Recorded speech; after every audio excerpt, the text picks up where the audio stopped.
Daniel, capítulo 9, verso 19, palavra de Deus para o coração do seu povo. A senhora Daniel. Ó Senhor, ouve. Ó Senhor, perdoa. Ó Senhor, atende-nos e age, não te retardes por amor de ti mesmo, ó Deus meu. Porque a tua cidade e o teu povo são chamados pelo teu nome. Senhor Deus, nós te louvamos pelo privilégio de termos este lugar para adoração, para comunhão, para edificação e também para oração. Porque o Senhor disse que a tua casa seria casa de oração. Te pedimos em nome de Cristo que, da mesma maneira que o Senhor conduziu todos os atos de culto até este momento, tudo foi feito para a tua glória, para a tua honra e para o teu louvor. Assim também o Senhor fale ao coração do teu povo, edificando pela tua palavra, dando entendimento, e não apenas entendimento, dando a Deus disposição para orientar e organizar. Obrigado a Deus, te louvamos, sabendo de que o Senhor é o Deus que ouve, que perdoa, que atende e que age. Em nome de Jesus. Amém. Eu sei que uma coisa que muitas pessoas gostariam de ter é acesso a pessoas, acesso a cargos. Há quem queira, por exemplo, ter acesso a um cantor famoso ou a um religioso muito conhecido. Há quem se esforce muito e às vezes até muito demais para ter acesso a prefeitos, governadores, deputados, senadores, presidentes da República ou juízes. Acesso. Muitos fazem grandes concessões para terem esse acesso ou para manterem esse acesso. E outros fazem generosas doações antes, durante e depois de campanhas políticas para alcançarem esse objetivo. Acesso. Também há pessoas que acabaram se especializando por intermediar, em troca de receberem presentes valiosos, quantias vultosas, alguma espécie de recompensa, muitos se especializaram em intermediar esse acesso. E esta mediação é possível por duas razões. De um lado, tem alguém que pode atender alguma demanda, tem alguém que pode satisfazer algum desejo de quem está interessado neste acesso. E por outro lado, existe aquela expectativa de obter algum benefício através dessa pessoa a quem se procura ter acesso. Eu estou sendo razoavelmente repetitivo, mas não redundante. Tem que haver um interessado em algo de um lado e tem que ter alguém que tenha o poder de atender esse interesse do outro. Ninguém quer ter acesso a quem não possa fazer nada. E a igreja, de certa maneira, não é diferente disso. A igreja também tem uma necessidade, a igreja também tem um desejo. E a igreja sabe que existe alguém que pode atender esse desejo. E a igreja tem este acesso. A igreja tem este meio de acesso, tem este canal de acesso. Ainda que muitas vezes seja negligenciado. E neste texto de Daniel nós vamos ver um homem orando ao Senhor. Orando ao Senhor porque ele crê no Senhor. A igreja ora ao Senhor porque crê. Se a igreja não acredita, se a igreja não crê, não tem razões para orar. Ninguém vai orar, por exemplo, a um Deus que sabe que não existe.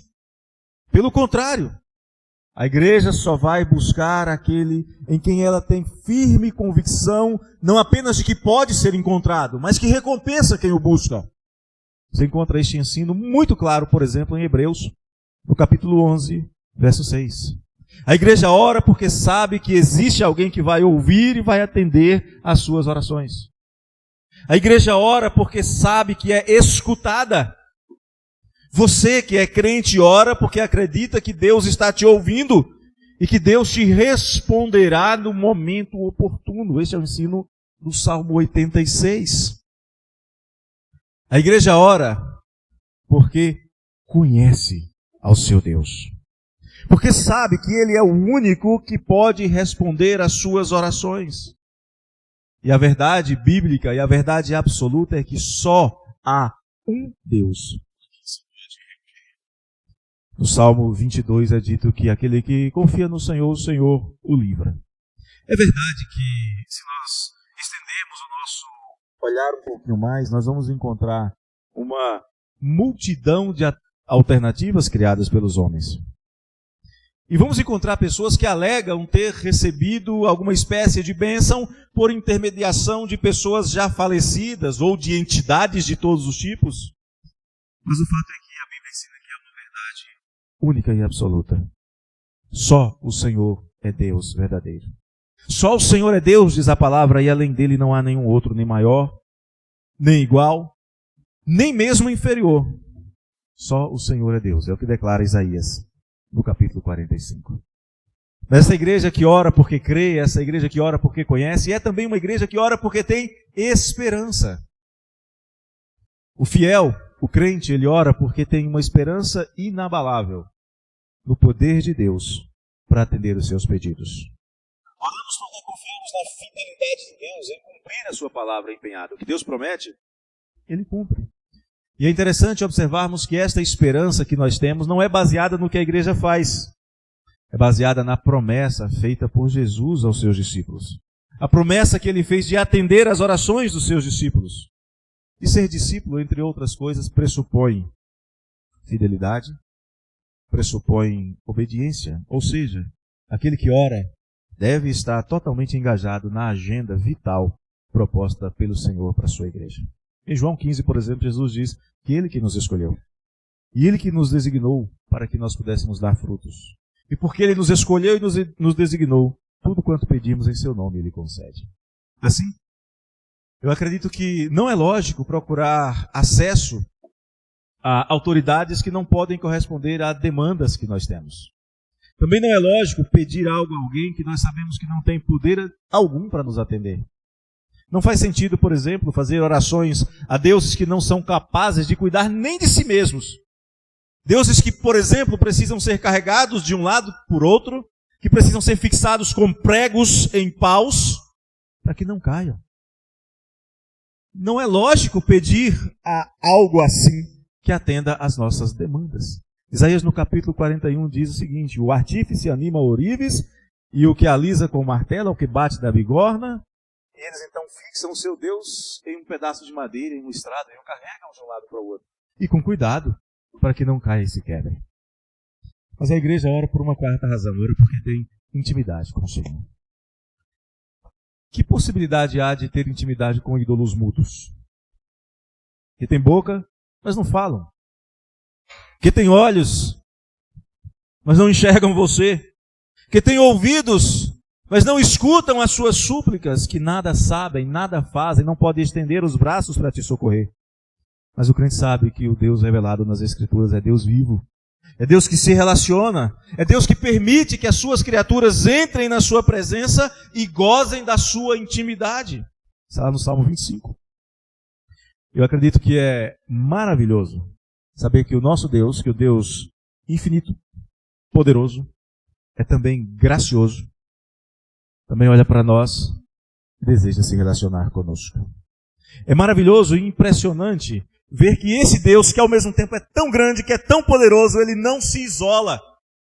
Pelo contrário, ele ordena aos seus discípulos que se aproximem dele em plena certeza de fé e com sincero coração.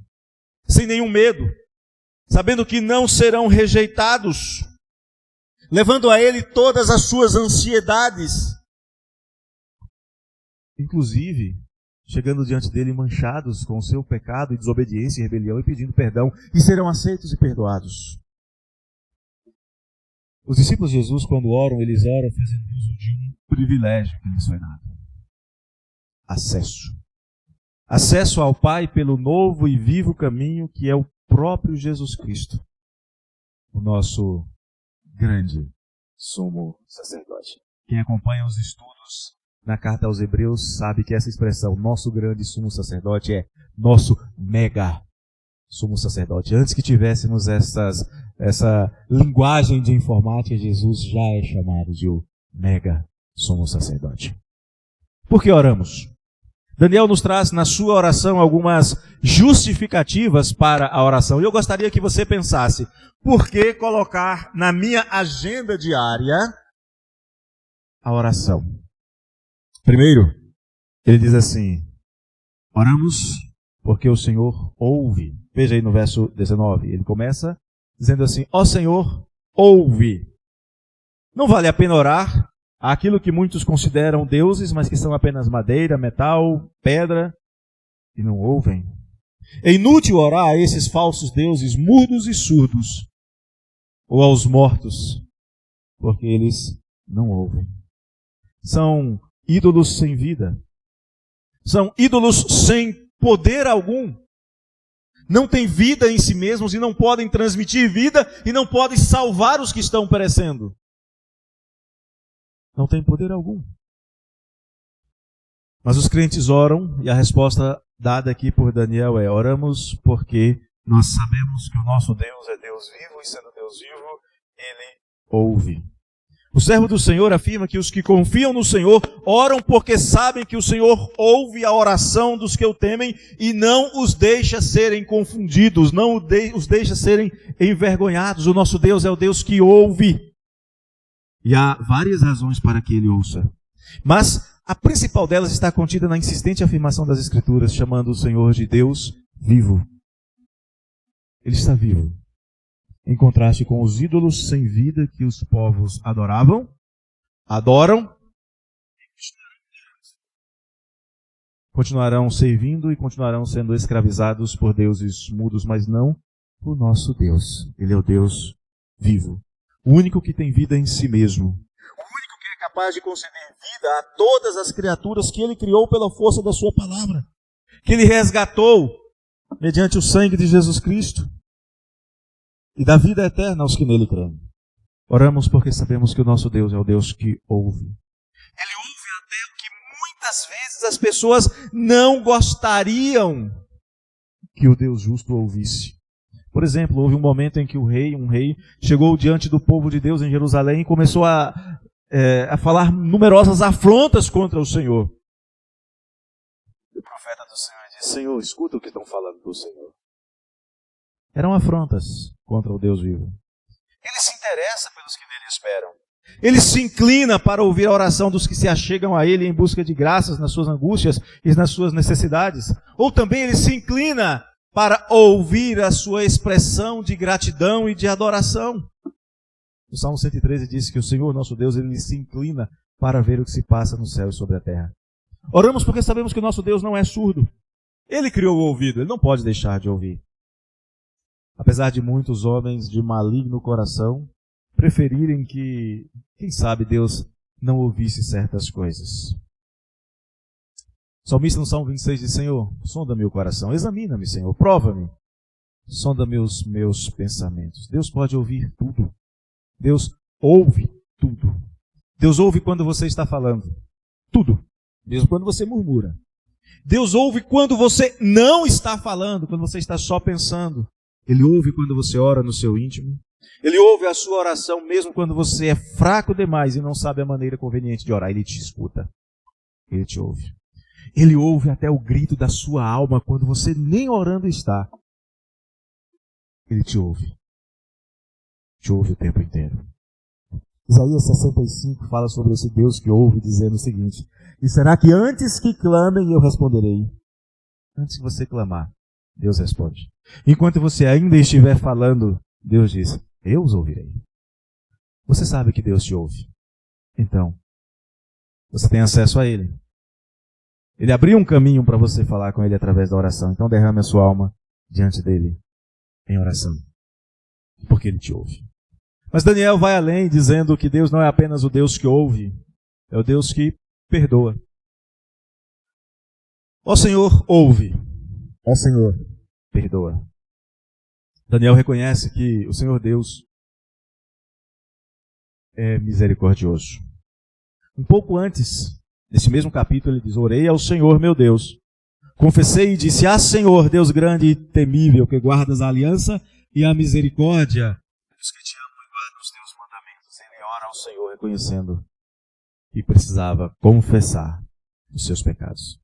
Se Deus não fosse misericordioso, se não conhecesse a nossa miséria, a nossa necessidade, se Deus não fosse misericordioso, nenhuma oração seria respondida, porque o pecador não tem direito de se apresentar diante de Deus e pedir qualquer coisa. Você está em débito? Lá em João 9 é dito que sabemos que Deus não atende pecadores. Ele não tem a obrigação de atender quem lhe deve. Sem a misericórdia de Deus não haveria um trono de graça acessível aos pecadores sempre que eles precisassem. Mas o nosso Deus é Deus perdoador, diz Daniel. Sem a misericórdia de Deus não haveria nem sequer pecadores para suplicar graça. Porque as misericórdias do Senhor são a causa de nós não sermos consumidos. Mas o nosso Deus é o Deus que perdoa. E dentre os muitos atributos de Deus que a Escritura ensina, encontramos a descrição da benignidade e da misericórdia do Senhor. E é por causa disso que os homens, eu e você, por mais justo e santo que você se ache, é por causa da infinita misericórdia do Senhor que nós ainda existimos. Porque do contrário, de Jeremias no livro de Lamentações, do contrário, há muito teríamos sido destruídos. A bondade de Deus tem sido exaltada de maneira gloriosa na Escritura, tem sido exaltada por aqueles que o conhecem, mesmo quando eles se reconhecem pecadores. Joel, capítulo 2, verso 13, por exemplo, fala assim, olha, rasgai os vossos corações e não as vossas vestes e convertei-vos ao Senhor vosso Deus, porque Ele é misericordioso e compassivo e tardio em irar-se e grande em benignidade e se arrepende do mal. E essa própria oração de Daniel leva em consideração a misericórdia de Deus, pois ele lembra que Israel merecia o castigo pelo qual estava passando. No capítulo 9, Daniel diz que Israel estava sofrendo porque mereceu. Você pode ver isso no verso 11. Pior ainda, ele diz no verso 13 que nem mesmo passando pelo duro castigo, Israel quis admitir o seu pecado e pedir perdão. Mas Israel ainda existia, porque Deus perdoa. Nós ainda existimos, porque Deus perdoa. E esta bondade de Deus tem sido mostrada, tem sido apresentada nesse relacionamento que Ele tem conosco. E é um relacionamento diferente daquele que as religiões propõem. Todas as religiões que você buscar, que você procurar conhecer, vai se basear em mérito, em troca. Mas o Deus gracioso, misericordioso, compassivo, longânimo e benigno, que não precisa de nada e de ninguém, Ele se relaciona conosco. Com quem não merece absolutamente nada e nem tem nada para lhe dar. Com quem não merece o perdão, não merece a graça. Mas ainda assim Ele estende a sua mão. Porque Ele é Deus que perdoa. Sabemos que merecemos a ira. Deus sabe que nós não merecemos graça. Ele sabe que lida com gente cujo coração é propenso à rebelião. Talvez você diga, não pastor, o meu coração não. Faça um teste. Tome uma decisão aqui e agora de, durante 24 horas, não se rebelar nenhuma vez contra o Senhor, não cometer nenhum pecado. Porque todo pecado é transgressão da lei do Senhor, é rebelião. Só um dia você vai perceber que o seu coração é propenso à rebelião. O seu coração não consegue se manter firme na prática da justiça. Porque, segundo a Bíblia, a nossa estrutura não passa de mero pó. Somos frágeis. Não merecemos a bondade de Deus. Somos plenamente merecedores da aplicação da ira do Senhor, mas o nosso Deus não a aplica, porque Ele é bondoso, misericordioso, perdoador. Ele prometeu que perdoaria. A promessa que Deus faz aos que o buscam com sinceridade, que o buscam com integridade, que o buscam confessando os seus pecados, é ser Deus acessível e perdoador. Depois de ter cometido um terrível pecado, Davi escreve no Salmo 32, confessei-te o meu pecado e a minha iniquidade não mais ocultei. Disse, confessarei ao Senhor as minhas transgressões. E a conclusão de Davi é, e tu perdoaste a iniquidade do meu pecado.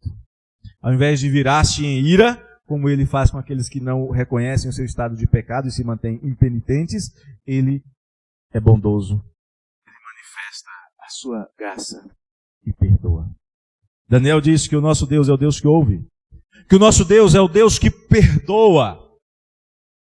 Mas ele continua dizendo que o nosso Deus é o Deus que atende.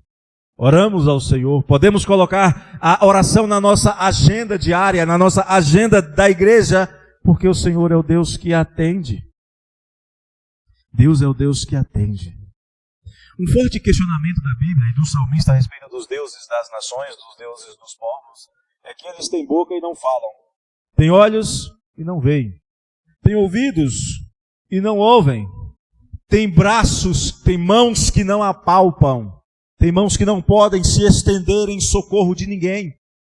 Mesmo quando ficam de braços abertos, esses braços não se movem para se estender em socorro de ninguém. Não são, não podem ser, jamais serão o Deus vivo. Não tem vida em si mesmo. E essa afirmação do salmista se aplica a todos os deuses das nações, porque só existe um Deus verdadeiro. Todos os demais são falsos, mesmo que tenham as suas imagens. As imagens são de verdade. As imagens podem ser apalpadas, podem ser vistas, podem ser carregadas, mas essas imagens representam o nada, o vácuo, o inexistente, ou então representam o morto, representam o incapaz de fazer qualquer bem ou qualquer mal. O salmista apela para os sentidos: ver, ouvir, falar, tocar e cheirar. E diz que os ídolos dos povos têm olhos, ouvidos, não ouvem os pedidos que lhes são feitos e são incapazes de ver como estão seus adoradores. São incapazes de socorrê-los, são incapazes de atendê-los. O salmista afirma que é absolutamente impossível e inútil. É impossível obter socorro desses falsos deuses. É inútil pedir socorro a esses falsos deuses porque eles têm mãos, mas que não são capazes de pegar, não são capazes de tocar, não são capazes de se mover para dar socorro aos aflitos. Mesmo quando os aflitos são sinceros. Eu não duvido da sinceridade de muitos adoradores de falsos deuses. Eles são sinceros, mas adoram em vão. Porque não adoram ao Deus vivo. Porque não buscam socorro no Deus vivo. Eles são sinceros. São realmente crédulos e crentes nas suas divindades, mas não creem no Deus vivo e no Deus verdadeiro. Estão enganados. E por isso, sem Deus no mundo, permanecerão mortos em seus pecados. Sabe qual é o resultado de confiar num Deus que não é Deus? O mesmo resultado ridículo obtido pelos sacerdotes de Baal. Eles realmente criam em sua divindade, mas criam numa divindade inexistente, impotente e inútil. E eles foram, por causa de acreditarem num Deus falso, foram trágica e publicamente envergonhados. Primeiro livro dos Reis, capítulo 18, diz que eles clamavam em altas vozes. E eles criam tanto que se retalhavam com facas e com lancetas, segundo o seu costume, criam a ponto de derramar o seu próprio sangue. Eles criam, profetizavam, ofereciam, entregavam manjares de ofertas, mas não houve voz, nem resposta, nem atenção alguma. E acabaram pagando muito caro por confiarem num Deus que não era Deus coisa nenhuma, que era só uma criação fantasiosa de homens.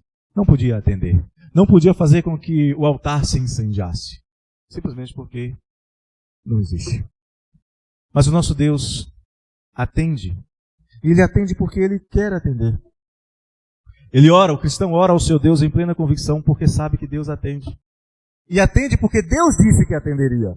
Não é por causa da nossa insistência. Não é por causa daquilo que nós ofertamos.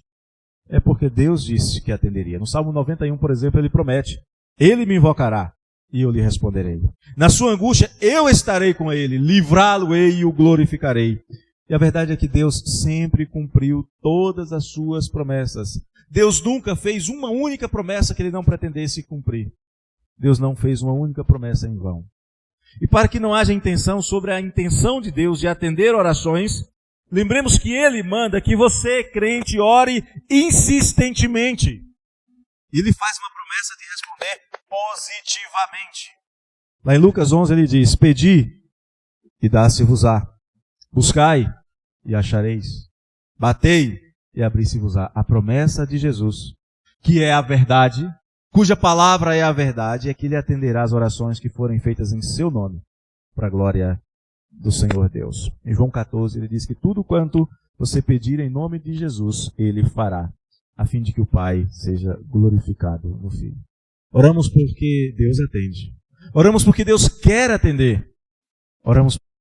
Jamais faltou, não falta, nem jamais faltará em Deus poder para fazer tudo quanto Ele desejar. Às vezes, nas nossas orações, e eu acredito que seja apenas um equívoco na hora de orar, nós dizemos que o Senhor possa. Ele pode. Não precisamos dizer, Senhor, que o Senhor possa. Senhor, faça. Veja como Daniel faz. Senhor, ouve. Senhor, atende. Se Ele quiser, Ele fará. Nós não podemos dizer que o Senhor possa. Se Ele quiser, Ele pode. Não há impossíveis para Deus. em todas as suas promessas. Mesmo que essas promessas pareçam estranhas e absurdas. Há promessas de Deus que à primeira vista parecem esquisitas. Por exemplo, o sol retroceder e retrocedeu.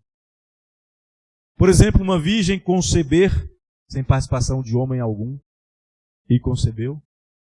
Uma senhora de mais de 80 anos, de 89 anos, cujo costume das mulheres já havia cessado há muito tempo, gerar um filho, de um homem já amortecido. E aconteceu. O mar se abrir para uma multidão passar, sem molhar os pés, aconteceu. Pode parecer absurdas, mas quando o Senhor disse que fará, Ele faz. As muralhas de uma cidade caírem sem que sobre elas sejam lançadas uma única pedra, uma única flecha. Aconteceu. Eu sei que muitas das promessas que nós fazemos deixam de ser cumpridas. E mesmo quando você faz promessas honestas, você quer cumprir, às vezes falta a você poder para cumprir. Talvez isso tenha acontecido com você alguma vez, esta semana inclusive. Você combina com alguém, chegarei em tal lugar às 9. E você está indo, saiu de casa mais cedo, com tempo para chegar, acontece um acidente. Chega 9h10. Você não cumpriu a sua promessa, porque lhe faltou o poder. Mas essas coisas não atingem Deus. As promessas de Deus são cumpridas do jeito que Ele disse que faria. Nada, nem ninguém é capaz de impedir a ação do braço de Deus, porque Ele efetivamente atende. Deus atende, diz Daniel. Deus age, diz o profeta do Senhor. E você, crente, os crentes podem contemplar os feitos de Deus ao longo de toda a história. Nós ainda podemos contemplar os feitos de Deus nos nossos dias. Não é possível dizer que o Deus, o nosso Deus, o Deus vivo, é como os deuses dos povos. Eles têm mãos, não apalpam olhos, não veem boca, não falam, pés que não andam e nem sustentam-se. Nosso Deus é diferente. Podemos e devemos orar a Ele, porque o Deus a quem servimos é o Deus que nos ama. É o Deus que nos salva. É o Deus que ouve. É o Deus que age. É o Deus que não cochila. É o Deus que não dormita. É o Deus que não demora em atender-nos. Jesus afirma de maneira muito clara que quem pede, recebe. Porque essa é a promessa de Deus ao seu povo. Lá no livro de Êxodo, por exemplo, no capítulo 22, verso 23, é dito que quando o povo de Deus estiver em aflição, eles clamarão ao Senhor, e o Senhor ouvirá o seu clamor. Não foi isso que aconteceu quando o povo estava sofrendo no Egito, e o Senhor disse, eu ouvi o clamor do meu povo, e os livrou da maior potência do seu tempo. Deus não mudou, Deus não falha, Deus não mente. E o que nós devemos fazer, então, diante desse Deus, que é o Deus que ouve, que é o Deus que olha para o nosso estado, nos vê pecadores e nos perdoa e dá acesso a Ele? Esse Deus que atende e age sem se retardar, antes de você clamar, enquanto você estiver falando. O que eu faço agora? A orientação é, experimente Deus. Simples assim. Fazer prova de Deus. Vou falar sobre isso daqui a pouco. Mas a oração, a prática da oração, de colocar-se diante de Deus e fazer conhecido as súplicas, as angústias ou a gratidão, pressupõe um fato que é essencial. Você precisa crer. Quem não crê, não ora. Quem ora, ora porque crê. Sabe por quê?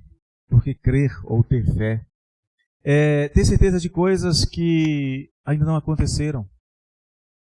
Coisas que ninguém mais vê. Só você, crente, vê. Porque o crente anda por fé e não por vistas. E é por causa da fé que os crentes oram. Não uma fé qualquer. Não uma fé em qualquer coisa. Mas a fé no Deus vivo e verdadeiro. É por causa da fé que os crentes oram. Porque eles sabem que o seu Deus ouve. Deus ouve os que o temem. É claro também que a Bíblia diz que Deus resiste, que Deus nega a sua atenção e o seu favor aos incrédulos e duros de coração. É claro que Deus resiste aos soberbos. As Escrituras, para você, crente, é que Deus age com graça com você. e que Deus recompensa você quando você o busca, está em Hebreus 11, é que Deus jamais deixa que aqueles que nele esperam sejam envergonhados. Eu gosto muito do que está escrito no Salmo 25, verso 3. Com efeito, dos que em ti esperam, ninguém será envergonhado. Envergonhados serão os que sem causa procedem traiçoeiramente. Os que esperam no Senhor não serão envergonhados. E é nesse sentido que a Escritura diz para você, crente, faça a prova de Deus. Provai e vede. E o Senhor é bom. Você quer ser bem-sucedido? Refugie-se no Senhor. Salmo 34, verso 8. Eu sei que esse texto de provar ao Senhor tem sido entendido de maneira muito errada por muita gente. Tem gente que aproveita para dizer, vou provar o Senhor, e fazem pedidos absurdos, arrogantes, pretensiosos, egoístas, para esbanjarem em seus próprios prazeres, para satisfazerem o seu ego, e a Bíblia diz que esses não são atendidos pelo Senhor. Em Tiago 4 diz que esses pedem e não recebem, porque pedem mal, para esbanjarem em seus prazeres.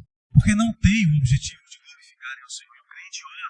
Mesmo quando é o desejo de atender a uma coisa sua, pessoal, ele ora pedindo para que o Senhor seja glorificado em sua vida. Porque o ensino da Bíblia é quer comais, quer bebais, ou façais outra coisa qualquer. Até a sua oração, pedindo por sua saúde, pelo seu trabalho, pelo pão de cada dia. Tudo isso é para a glória de Deus. Oramos porque sabemos que o nosso Deus ouve, responde e atende. Oramos porque sabemos que o nosso Deus inclina os seus ouvidos para nos ouvir. Nos dedicamos à oração porque sabemos que seremos atendidos. Na verdade, o crente ora porque ele é crente. E um crente não duvida do poder de Deus. Tiago, no capítulo 1, verso 6, nos orienta sobre a oração, dizendo assim, quando você orar, peça com fé, em nada duvidando, pois o que duvida é semelhante à onda do mar, impelida e agitada pelo vento. O crente ora porque não duvida do poder de Deus, porque sabe que não haverá impossíveis para Deus em nenhuma das suas promessas. Pedimos ao Senhor, porque o Senhor nos mandou que nós pedíssemos a Ele. Somos crentes e obedientes. E sabemos que pedindo com fé e vivendo obedientemente à vontade do Pai, os nossos pedidos serão atendidos. Vamos insistir no que Jesus diz em Mateus 21. Tudo quanto pedirdes em oração, crendo, recebereis. Nós entendemos que não é perda de tempo pedir a intervenção de Deus. E nem é perda de tempo esperar pela intervenção de Deus, que pode não ser hoje, que pode não ser amanhã. No Salmo 40, o salmista diz, eu esperei confiantemente pelo Senhor. Ele se inclinou para mim e me ouviu quando clamei por socorro. Sabemos que o nosso Deus é o Deus que age. Sabemos que o nosso Deus é o Deus que trabalha incessantemente em favor do seu povo, em favor daquele que nele espera. Com certeza você já leu Isaías 64, 6. Lá está escrito assim, porque desde a antiguidade não se ouviu, nem com ouvidos se percebeu, nem com os olhos se viu Deus além de ti, que trabalha para aquele que nele espera. Os deuses dos povos requerem que os homens trabalhem para eles. O nosso Deus trabalha por nós. Esse é o nosso Deus. Então espere. Ore e espere no Senhor. Sempre valeu a pena. Vale a pena. E a recompensa de confiar no Senhor é infinitamente superior ao tempo e à angústia da espera. Já foi citado aqui hoje. Nem olhos viram, nem ouvidos ouviram, nem jamais penetrou em coração humano o que Deus tem preparado para aqueles que o amam. E quem ama ao Senhor, nele espera. Nenhum sofrimento, nenhuma espera, nenhuma angústia deve ser considerada como grande demais, se você comparar com o que o Senhor tem reservado para os que nele esperam. Paulo, escrevendo aos Romanos, no capítulo 8, diz assim, porque para mim, tenho por certo que os sofrimentos do tempo presente não podem ser comparados com a glória que há de ser revelada em nós. Sabe por quê, meu querido? Sabe por quê, minha querida? Porque o Senhor tem reservado delícias perpétuas em sua presença para todos os que nele creem, para todos os que nele esperam. Lá no Salmo 16, verso 11, diz que na presença do Senhor há plenitude de alegria e na sua destra delícias perpetuamente. Um último e rápido conselho. Confie no Senhor e experimente esta verdade em sua vida. Deus acode à vontade dos que o temem. Deus atende-lhes o clamor e Deus os salva. Se você quiser marcar isso na sua Bíblia, está no Salmo 145, no verso 19. Ore ao seu Deus, porque nós aprendemos que Ele é o Deus que ouve, porque Ele é o Deus que perdoa, porque Ele é o Deus que atende e age, é o Deus que nunca retarda, é o Deus que abençoa a vida dos que nele esperam e não permite que eles sejam confundidos. Não permite que você, crente, seja envergonhado, porque é o nome dele que é colocado como garantia das suas promessas. Quero convidar você a se colocar de pé para orarmos juntos ao Senhor nosso Deus.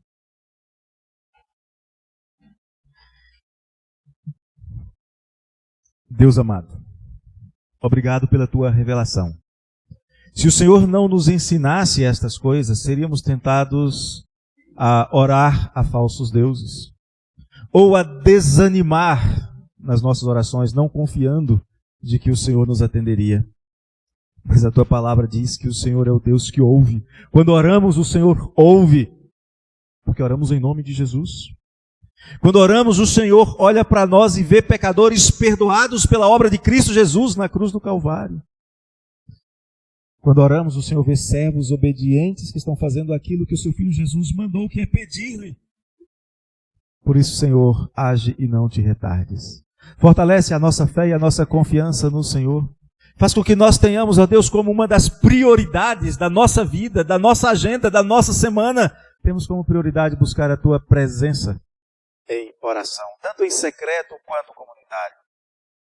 Pedimos que o Senhor faça isso em nós, Senhor, que desperte-nos, que incline-nos a estas coisas. Sabemos que não merecemos, mas sabemos que é assim que o Senhor quer. É isto que o Senhor deseja, é isto que o Senhor orienta, e mais ainda, é isto que o Senhor determina, é isso que o Senhor manda. Por isso nós queremos humildemente pedir, Senhor, age em nós, inclinando o nosso coração segundo o seu querer para uma vida de edificação, comunhão, adoração e oração. É a nossa súplica, Senhor, sem mérito algum, confiado apenas no que Cristo Jesus fez por nós. Em nome de quem oramos agradecidos. Amém, Senhor.